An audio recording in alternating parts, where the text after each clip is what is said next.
Hi అండి, నమస్తే అండి. Welcome back to my channel. తోటకూర పప్పు అండి. ఎప్పుడు చేసే విధంగా కాకుండా ఈ విధంగా ఒకసారి చేసి చూడండి. చాలా అంటే చాలా కొత్తగా, చాలా రుచిగా కూడా ఉంటుందండి. పప్పు ముందండి చిన్న టీ గ్లాస్తో అయితే నేను నానబెట్టుకున్నాను. ఒక అరగంట ముందు నానబెడితే పప్పు అయితే మంచిగా ఉడికిపోతుంది. అదే కాకుండా పోషకాలు కూడా నానబెట్టి ఉడకబెట్టడం వల్ల మంచిగా వస్తాయండి ఏ పప్పులోనైనా. ఇదిగోండి, కుక్కర్లో ఒక 3-4 టమాటాలు, అలాగే పప్పు, పసుపు వేసి 3-4 విజిల్స్ వచ్చే వరకు ఉడికించుకొని పెట్టుకోవాలి పక్కన. ఇదిగోండి, ఇప్పుడు కారానికి ఒక 5-6 పచ్చిమిర్చి, ఒక 4-5 వెల్లుల్లి రెబ్బలు గుళ్ళు తీసి పెట్టుకొని, అలాగే జీలకర్ర 1 టీ స్పూన్ వేసి, ఇదే మెయిన్ ఇంగ్రీడియంట్ అండి. ఈ పప్పు టేస్ట్ బాగా మంచిగా కొత్తగా రావడానికి ఈ విధంగా చేయండి. చాలా అంటే చాలా కొత్తగా రుచిగా ఉంటుందండి. ఇదిగోండి, ఉడికిపోయిన పప్పుని మంచిగా స్మాష్ చేసి పెట్టుకోవాలండి. కొద్దిగా సాల్ట్ తగినంత వేసుకొని, అలాగే కడాయిలో కొద్దిగా నెయ్యి, ఆయిల్ వేసుకోవాలండి. తాలింపుకి అయితే చాలా బాగుంటుందండి నెయ్యి టేస్ట్ అండి.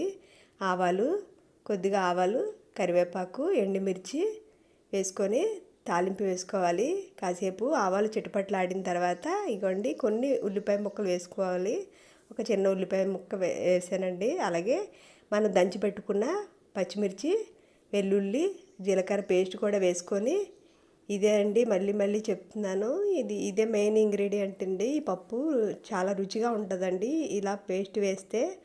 కారం కూడా చాలా బాగుంటుందండి. ఇదిగోండి, ఒక కట్ట తోటకూర శుభ్రంగా కడిగి పెట్టుకొని చిన్న చిన్న ముక్కలుగా కట్ చేసుకొని వేసుకోవాలి. బాగా మగ్గించుకోవాలండి, ఫ్రై చేసుకొని. కొద్దిగా ధనియాల పొడి, కారం వేసుకోవాలి. కారం మనం పచ్చిమిర్చి వేసుకున్నాం కదండి, చూసుకొని వేసుకోవాలి. ఈ విధంగా చేసి చూడండి. చాలా అంటే చాలా రుచిగా ఉంటుందండి. తప్పకుండా చేసి ఎలా ఉందో కామెంట్లో నాకు పెట్టండి. తప్పకుండా లైక్ చేయండి, షేర్ చేయండి, సబ్స్క్రైబ్ చేసుకోండి నా ఛానల్ని.